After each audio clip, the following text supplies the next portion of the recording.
Folding carton. What do this ring binder and this cereal box have in common?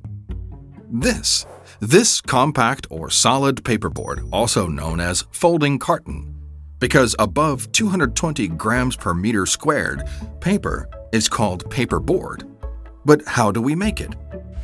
Before the 1940s, we used straw collected from farms. We cooked it in a washer to produce pulp. Since then, we have discovered a new resource: recycled fiber.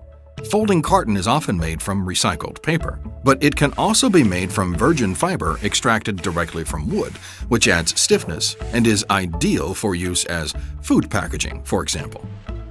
Whether it be recycled or virgin, the fiber must be strong and of high quality. Above all, we are looking for the paperboard to be stiff. It is usually manufactured using a board machine.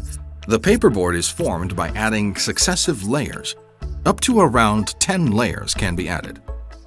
The layers are either placed on top using forming tables, or they are added from below using cylinders that revolve and are dipped in pulp.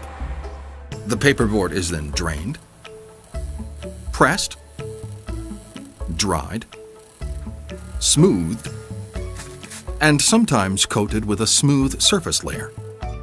Paperboard usually comes in rolls, but above 600 grams per meter squared, paperboard does not roll up well. It is therefore delivered in sheets. Paperboard goes to workshops in either one of these forms so as to be cut, glued, folded, laminated, and made into a ring binder or a cereal box.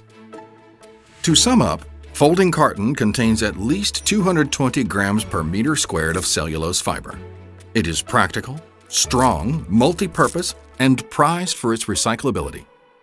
To find out more about folding carton, contact us.